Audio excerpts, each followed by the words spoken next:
Hello and welcome into the chat room brought to you by LFC Transfer Room. Today's show is obviously always drove in by your comments. Whatever you want us to talk about, get them in and we'll talk about them. But I think the best place to probably start is there's David Ornstein today. He's actually came out and said Salah's prepared to sacrifice his demands and sign his deal. I'll start with you, Drew. Big news, happy news. Yeah, definitely happy news, big news. I think we've had a long time going of some of our best players leaving the club. So I think this is the first time in a while where someone of the caliber of Salah, where we put a lot of the team's ambitions on his shoulders, has decided that he wants to finish his career at Liverpool. And it's absolutely amazing. And I think it's even better that he's come down to meet the club's demands and where the club is at, because I think that says more about what he believes in his love for the club than if the club had to raise their contract offer to him. So great news and all good things, I think. What about you, Jay? Because you'd said on a previous stream that the demands he was asking was ridiculous. I agreed with you. Are you happy to see him bring them demands down and choose the love of the club over money? Yeah, of course, mate, because it's a rarity as well that you ever see that, to be honest. I know Grealish did for a little bit with Villa, but eventually his head turned and he went to City. So it's refreshing, mate, to see a bit of loyalty from a footballer for a change. So yeah, if it's true, then it's great news. This is about Salah, Jen. David Ornstein said that Mo Salah is going to reduce his demands and sign his deal with Liverpool. So we're not going to be paying him what he wants. What's your thoughts on it, Anthony? You're happy to see him sign on the dotted line? Of course, this is the first time I've heard it, so it's great news. Obviously, we've been wanting him to sign it for a while, and like Jay just said, we don't really see a loyalty in football that much. Obviously, Suarez left us a big heartbreak there, but it's good to see the top players wanted to actually sign for Liverpool now. Yeah, moving on. I know yesterday's game we've done a review, but Jay, do you think the title race is over, or do you think that City may still drop some points in the running, or can Liverpool drop points? What can you see happening with that? It's hard to say, mate. We've got some horrible games coming, but they're at home. So I think both teams might drop some points, to be fair. But no, it's definitely not finished, mate. No chance. 7 games is it left now? Yeah. So, yeah, who knows, mate? There could be a few twists and turns before the end of the season. But the way we've played, to be honest, I do fancy us to win the rest of our games. Just hopefully they don't. Villa, last game of the season. Let's hope Stevie or Coutinho do us a favour. Or Danny Ings. Or yeah, anyone. Drew. Yeah, Drew. Villa, last game of the season for City. Is that the game what you would pinpoint City could potentially drop points on, because Stevie knows what's riding on it, and he could potentially, I know he's a hero anyway, but it's just going to elevate him even more, really, and if he can do that. I hope that's just the icing on the cake. I hope we have our both hands on the trophy at that point, and like City need us to lose and them to win kind of scenario, and Jared just beats them and we win anyway, and it doesn't matter. So I hope it's that kind of scenario, because I think their run-in on paper looks less than ours, but I wouldn't want to head away to a place like Leeds when they need to get a result. Even Watford could be tricky with them still fighting. West Ham, same thing. I feel like those are the teams outside of the top 4 that can nick points off you. Whereas our games, as you said, are at home, and it's not like those teams historically they're great, but Everton. I think Gary Neville said it. Everton are terrible. Man United are terrible. Tottenham's the only one I'd really worry about, but. I think we're more than capable of getting the job done at Anfield, especially when we have the momentum and the motivation to do so. Jen, there is no official news yet, but David Ornstein said that Salah's going to reduce his demands and sign in the coming days his new deal. So that's what we were discussing. There's no official news yet, but we're just hoping. Anthony, City's fixtures. What do you think? Who has got? I'd say Liverpool have got the harder running, but like Jay said, we've got a lot of games at home. City are playing a lot of teams in that relegation battle. They've got West Ham thrown in there who are trying to be in the European race. Do you think they are going to drop points? Do you think Villa could be the game where they drop it, or do you think they could maybe drop them earlier? Because they've still got to play Wolves as well, which, to be fair, Wolves. I'm not sure about Villa. I'm not sure about Villa. I know we'd all love this fairy tale ending of Gerrard to give us the Premier League title, but I actually think City's got harder running off games. I'd much rather see City play West Ham away and Wolves away than see them versus Everton and Man United at Old Trafford, at the Etihad. Sorry, I think they're easy matches for us, but I don't know what it is. I just got this good feeling that they're definitely going to drop points. I mean, West Ham they've beaten us, and Chelsea, was it, at their stadium as well. So why can't they do it to Man City? And Jay, if it got down to, if we both won all our games now at the end of the season, obviously they win by 1 point. Say hypothetically Everton go down as well. Could you see anything happening in a legal sense? Because Everton have got the right then to. Could you see them maybe arguing the toss of where they got robbed from City? You mean the on ball? Yeah. No, not really, mate. Things happen in footy, don't they? Where mistakes happen. I remember years ago when Sheffield United got relegated, Tevez shouldn't have even been registered, I think it was. Shouldn't have been allowed to play the game. They were relegated and nothing happened to West Ham. It was just a poor refereeing decision, mate. And as hard as they are to take sometimes, it's part and parcel of the game. There is going to be the odd mistake that gets made. Obviously, if the pen was given, the chances are we would be tough now in our own right, but it didn't happen, so just get on with it. And Drew, do you think it's worth? A lot of people are going to be, if we don't win the league, a lot of people probably pinpoint that City game saying, oh, well, if we would have won that, we would have won the league. But do you think it's more like the draws throughout the season where we should have won, you like Brentford and stuff like that, games what we should be winning? Do you think that if we both win our games now to the end of the season, is that where you'd be pinpointing that's cost us the league? Yeah, I definitely think it's not going to be the games against City. I think those were some of the best games of the season, and I'm sure neutrals are just watching both City and Liverpool in awe of like the levels that they can go to. And I think that's why I'm more disappointed with the results earlier in the season, like the draw to Brentford or the loss to West Ham, because knowing the level that we can play, to not get the results in those games is But again, that's like hindsight 2020. The levels that you have to be at this stage to win the title is unbelievable. So to like nitpick after the fact when we're seeing some of the best football we've seen in the Premier League, or at least I have. I think Suarez's amazing season's the closest I can think of that, and that still was Liverpool and City. So I think it's hard to nitpick at this point, but I think if we did lose by a point, we'd probably see a similar knock-on effect to when we won the title last time after losing by a point, because I think the players would not want to let that go the following season. But I still think we have it in us to pull out this year. But don't forget Brighton. Yeah, when we win in 2-0 and should have got beat earlier at Anfield. That for me is a fucking massive one. If it comes down to 1 point, it'll be that game. Sorry for butting in. It was playing on my mind. Don't forget, everyone, if you this chat show is all about your comments. You get your comments in and we will discuss them. And going to Halo here, Anthony. City have obviously got to play the same amount of games as us, but City have got a much tougher Champions League tie this week. Now, by the end of this week, Man City could have be out the FA Cup and be out the Champions League. Do you think mentally that could have a knock-on effect on their players in the run-in for the season? Oh, well, definitely, because obviously then they would have won nothing if they've got nothing else to compete for except for the league.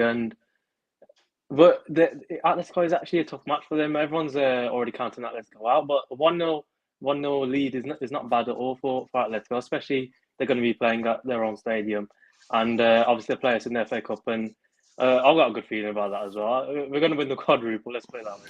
But Man City, the comment just said, they'll definitely be more confident and obviously try harder for the league if they're not playing in the other competitions. What do you think then, Jay? Would you rather City go through against Atletico so they have got that on the back of the mind, first Champions League win for the club, or would you rather see them go out and maybe only have the Premier League to focus on? It's hard to say, because I wouldn't fancy getting them in the final. Yeah. Losing the final is one thing, but losing it to them would just be, not worth thinking about. And I don't want City to win the first Champions League. I just don't. Like, they're only where they are based on the money, aren't they? And as much as I hate United, I respect them because at least they built what they were when they were winning everything in the 90s. It was through the youth academy, it weren't through money. And yet they did spend money, but that was after the success that they had. So as much as I hate them, I respect them. I don't respect City. Like, they're a tin pot club as far as I'm concerned. So it probably is best that they stay in it for us so they are distracted because Pep really wants the Champions League, doesn't he? So yeah, it might be better if they stay in it. So then at least they're not fresh harder for the league games. What do you think, Truce? Keep them in one more round and let them get battered by Real Madrid in the semi, or? No, I'd rather have them go out as soon as possible. I want their dreams crushed, and if they do have to focus at all on the Premier League, I think that would be even funnier if they slip up. So I also think we have the shackles off us as well. Like after that game against City, I felt like there was a huge wave of relief, being like, okay, this is still, title race is still on. And the game this weekend against them, like we have, 1 foot in the semifinal with Benfica, and seeing how the result with the Villarreal Bayern game, I think that plays in our hands regardless. Then we have this weekend. It's almost like a free punch at City to get back at them. If we can knock them out of that competition, whether or not City are still in the Champions League, I think they're standing precariously at the moment, and we could punch them out. And, that could just weigh on them for the rest of the season. We'll see. What about you, then, Anthony? I know you're still very confident, like most people, about winning the quad.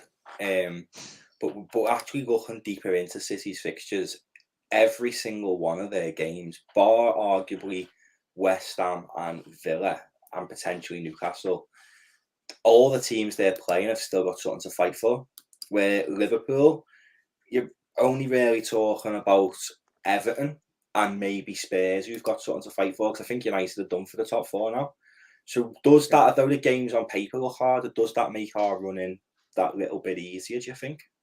Yeah, we've always seen it. Even against Watford this season, when we played them a couple of weeks back or last week, they played much better than they did when we beat them 5-0 earlier in the season, because obviously nobody wants to get relegated.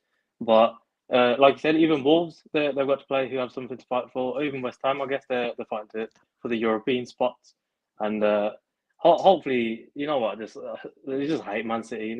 Like, we're just two amazing teams just put in the same areas. Just the timing of it is awful for us, especially. Obviously, we've only won one Premier League, but yeah, I still think we've got an easier run, and we can get the job done. How annoying is it, Jay, that this Liverpool side will be the best side we've ever seen, and then you just so happen to have probably one of the best other club football sides we've ever seen competing with us as well? You couldn't write it, mate, could you? And then even the season we win it, covered it. Like, someone up there hates Scousers or just hates Liverpool fans. It's our last, mate. You know what I mean? What other season can you think of where you lose the league by a point? And bear in mind, it was in the 90s. We broke the records of anyone winning the league before, and to not win it on that point total, it's hard to take, innit? But I suppose you've just got to enjoy it, mate, because obviously you remember the odds times, and to be in the position where it is just a point at least within that position, so just enjoy it, I'd say. What about you, Drew? Are you enjoying it, even though it's a Carragher made a comment in one of his articles today saying this is the best Liverpool side we've seen for years, but your heart wouldn't tell you that because it's probably the worst anyone's heart's been. Like, how are you feeling about it? Because it is annoying, isn't it? We are so good, and any other year for the past 20 years, we probably would have walked the league every year.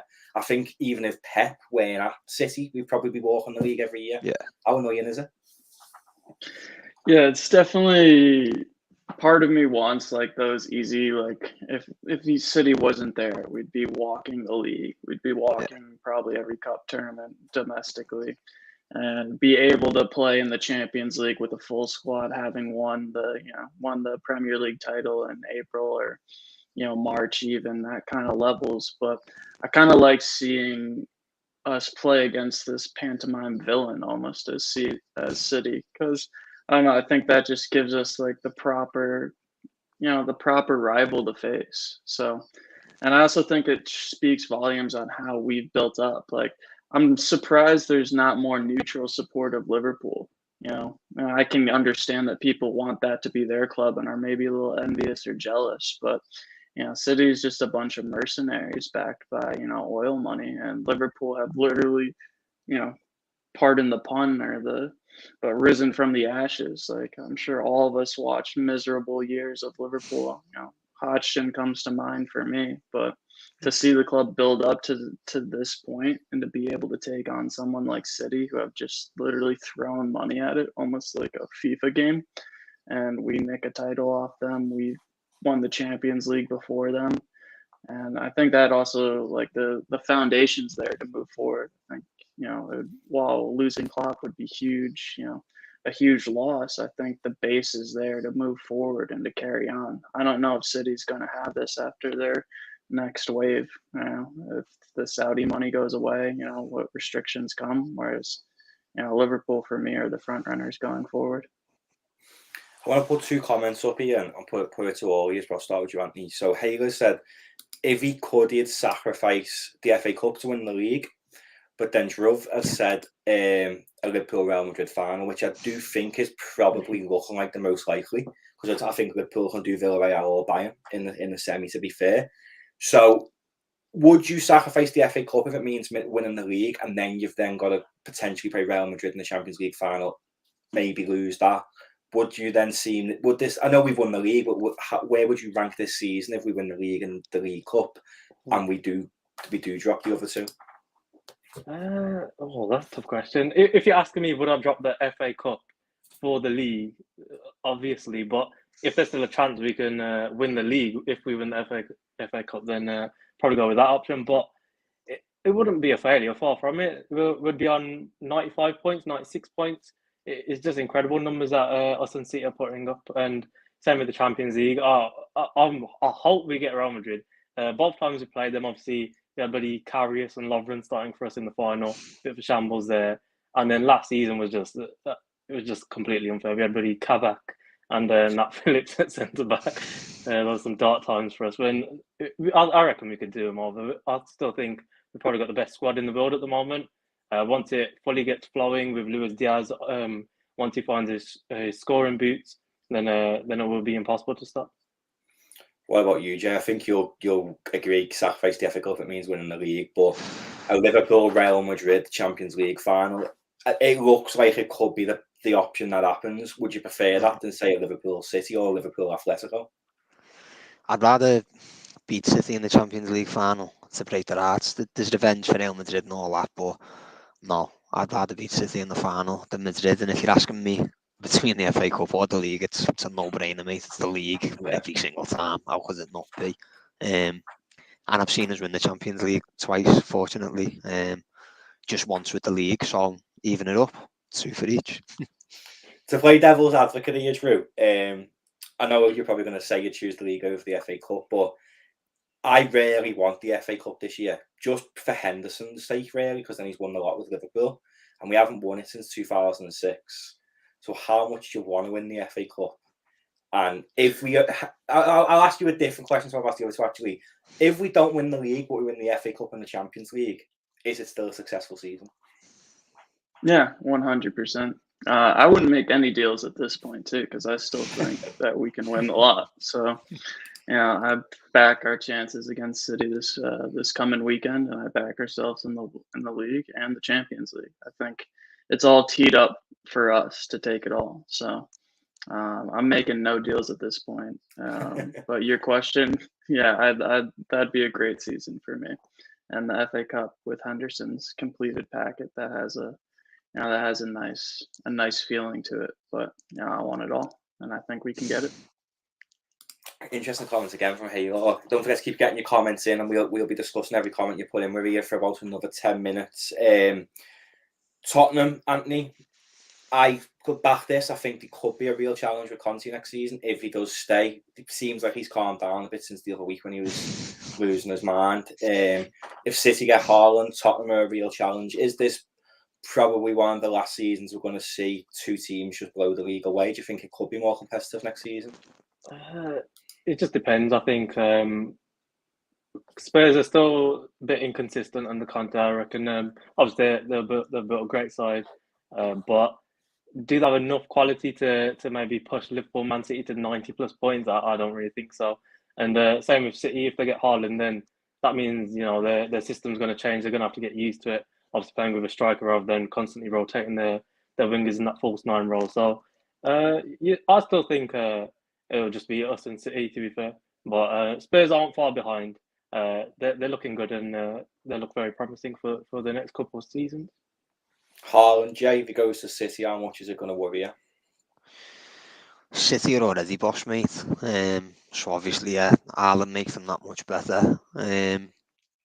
But I'm not worried about them, mate. I'm just worried about what we do. As long as we win our games the way we do, and happens, we only had that one dodgy-ish season, and it's because we were plagued with injuries. We had Reece Williams in, Nat Phillips, and I think if none of that happens, we'd have probably been right there again, like we had this year and the year before, and the year before that. So it's been 4 years really we've been challenging. In the beginning of the season, after the Euros, Grealish had, it was all the same talk. Oh, City are going to be brilliant because they've signed Grealish, and they're not really any better for having him. So no, I'm not worried, mate. It just makes the league that little bit better, and hopefully John Henry here during media today and signs him back anyway. What about you, Drew?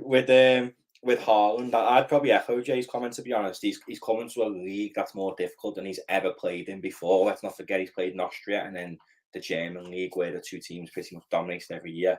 How much of a difference do you think Haaland could make to City? Because it does look as though he probably is going to go there. Does it make you any more worried, or do you echo what Jay's saying, where Liverpool will still be there or thereabouts, even if they do get Haaland? Yeah, I think Jay hit the nail on the head, because if we win all of our games, or as many as them, then it just comes down to those 2 times we play them.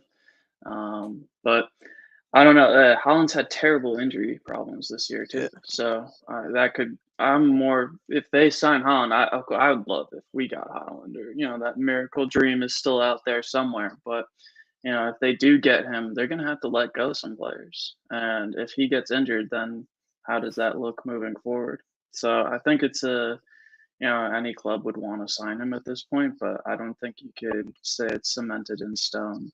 That his going there will just blow every other team, and it's not even worth playing if he joins the team. I think there's still everything to play for, and we'll see if, like you said, if he adapts to the league well. If maybe the physicality gives him more injuries, who knows? But it's definitely not something I look forward to seeing. But I back this, like Jay said.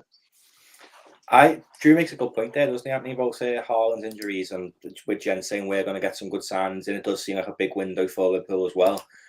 I'm going to throw a curveball out there and say I wouldn't have Haaland at Liverpool because of his injury record. We've seen with Thiago, as phenomenal as he is, he still seems to have them injuries, and I do think that if Thiago was fit for the whole season, we probably would be top of the league now. Yeah. Would you say that Haaland, City buying an injury-ridden Haaland this season is maybe more beneficial to us, that they're going to throw all that money and probably still play off the season without a striker? I don't think it'll be beneficial towards us all. I think Haaland obviously is incredible, but Jen raised a good point. We start to make signings ourselves. Obviously, last summer we only signed Konate. This summer, Diaz we signed in January, but Carvalho's already been signed. And maybe 1 or 2 midfielders, maybe Bellingham or Tishua mainly. But as long as we can improve on our squad depth, obviously Milner's leaving, so we need to replace those kind of players as well. Then I think we'll be even better than this season, and obviously we're already more than incredible this season. Haver makes a good point here, Jay. Liverpool have only taken 4 points from the City and Chelsea games. Do you think we do have that problem reaching our top quality in the important games, or do you think that's just reading too much into it? Probably too much into it, mate, because the De Bruyne goal in the game at Anfield was a horrible deflection, and Kovacic scored a freak against us. Like that, mate, you hit that ball 100,000 times, you're not going to hit it that sweet ever again from that angle. So that was just like a little freak goal for me, that Chelsea one. We should have put that game to bed, I thought. So no, I don't. To be honest, in the past, I've always thought that we show for the big games more than anything. This season, there was obviously a deflected goal in the first game with De Bruyne, And then, like I say, mate, that Kovacic goal was just a freak. So, you know, if them two little things don't happen, it's an extra 4 points, really. So, no, I wouldn't say that myself personally. What about you, Drew? Would you echo that? Because to be fair, like what Jay said with the Kovacic goal, De Bruyne has had 2 deflected goals off Matip in both games against us. I mean, Liverpool were poor in the first half yesterday. Defensively, we were really, really poor. But do you think we have a problem reaching our top quality? We're talking about a side who's pretty much won a lot in recent seasons, and we've only added to it since we've won a lot as well. Are you concerned about us reaching that top quality, or no issues for you? No, I think we've shown it before that we can beat top teams. I mean, we dumped City out of the Champions League. We've beaten them before. You look at Klopp and Pep's record, it's pretty much even. And I think, take those games out of it, there's still 34 more games to play. You go back, a draw away from home against the top side's a good result. You plan on beating them at home, but even if you share the points, you expect, if you don't win the other games, that's where I feel like it comes down to. You have to be the best over 38 games, because if you beat City, that's great and wonderful for confidence. But if you go ahead and lose to Brighton the next weekend, it doesn't matter. So I think you can read too much into it or get caught up. I think it's especially when you're talking about the league, that you need to be having that consistency over all your games. So it doesn't matter in that scenario, in my opinion. And before we go, Anthony, we'll start with you. Benfica game on Wednesday. Would you rest Mohamed Salah for this Benfica game? Would you rest more than Mohamed Salah? Because Benfica are a good side. That Darwin Núñez is dangerous. I don't think we can go rest all of our key players for the FA Cup on Sunday. But I think, would you say Mo Salah does need the rest at the minute? 100%. He played the full 90 against Man City as well, didn't he? So I imagine he's going to be rested. And same with probably Mane. I reckon he'll go with Firmino, Jota, and Luis Diaz as the front three. Well, you, Jay, do you think Salah, since the AFCON, he's looked really burnt out, hasn't he? Yeah. Do you think we need to rest him again? Should he even be on the bench on Wednesday? I think we've got enough quality in the front to not need him on the bench. But I know what he's like for records, and he's quite high up on the goals, isn't he, for the Champions League? So knowing him, there's no way he's not going to want to be on the bench at least. But I wouldn't start him. No chance, mate. He played 120 minutes, I think, 4 times in the last month or something, or 6 weeks. He needs a rest, mate. There's no way I'd be playing him personally. Don't get me wrong, if he's on the bench and miraculously with 2-0 down or something like that and you need to call on him, fair enough. But I wouldn't have him anywhere near the starting 11. Does this comment change your mind, though, with Jota and Mane 1 yellow away from being suspended, which would then put them into the first leg of that semi-final suspended? Would you still rest them regardless? Yeah, I would, to be honest, mate. I mean, Jota and Mane aren't stupid, really. Like, they must know themselves. 1 yellow card. Let's not just be rash in challenges, even if it means holding back a little bit.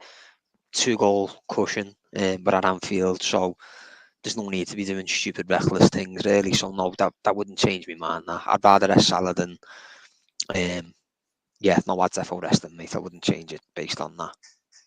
I think with Mane and Jota, yellow cards reset at the semi-final point anyway, so I don't think they'll get suspended for the semi-final. Even if they got one in this game, it doesn't count. No, I think they reset when it's semis up until the final. Interesting. There you go. What about you then, Drew? I'll let you have the final word. Should we be resting Mohamed Salah against Benfica on Wednesday?